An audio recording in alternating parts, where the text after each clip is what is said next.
Muling tiniyak ni Pangulong Ferdinand R. Marcos Jr.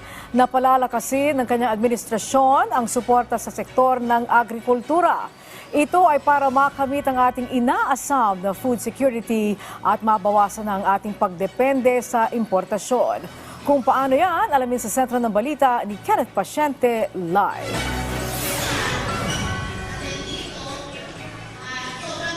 Angelique, patuloy na pagtutuunan ng pansin ng sektor ng agrikultura. Yan ang binigyang diin ni Pangulong Ferdinand R. Marcos Jr. Sa pagdalo ni Pangulong Ferdinand R. Marcos Jr. sa ika-70 taong anibersaryo ng Federation of Free Farmers o FFF, ipinunto nito ang mga hakbang ng pamahalaan para mapabuti ang sektor ng agrikultura sa bansa. Kabilang narito ang mga hakbangin para sa pagpapalakas ng produksyon, paggarantiya sa food supply, pagpapababa ng presyo ng mga agricultural product, maging ang pagbabawas ng pagdepende sa importation. This includes pursuing policies that will support and protect the overall welfare of our farmers, our fishers, our manufacturers, and the consuming public.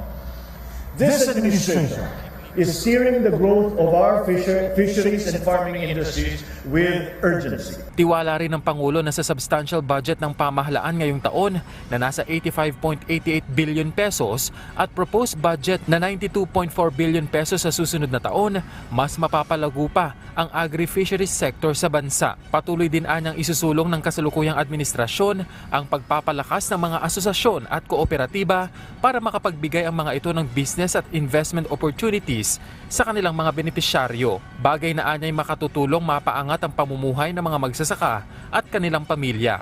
Gayon din ang pag-export ng mga agri-products ng bansa para umunlad ang ekonomiya.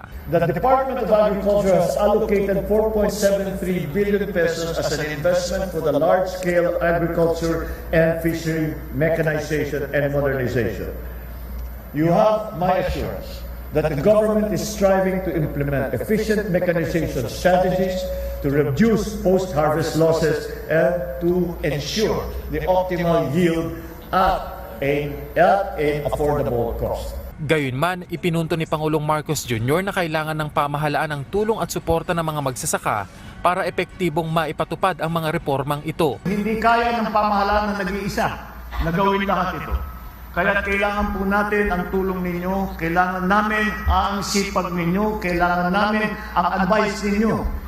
Dahil kayo ang nakaharap sa mga problema ng agrikultura na dinadaanan natin ngayon. Kinilala naman ng Pangulo ang ambag ng FFF para bigyang daan ang mga maliliit na magsasaka sa bansa. Binigyang diin niya na dahil sa grupo, nagkaroon ng boses at nabigyang pansin ang mga miyembro nito. So I urge all the members of the FFF to keep up the legacy of the founding members.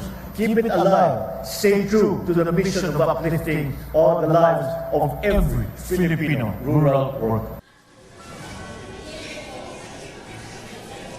Angelique, matapos nga yung aktibidad ni Pangulong Ferdinand R. Marcos Jr. dito sa Quezon City, mamayang hapon ay nakatakda namang pangunahan niya yung awarding ceremony para dito nga sa mga atletang Pilipino na nakibahagi sa 2023 Asian Games. Angelique. Okay, Kenneth, meron ba tayong target ang ating pamahalaan patungkol sa food sufficiency o yung self-sufficiency at talagang hindi na tayo kailangang mag-angkat ng pagkain mula sa ibang bansa?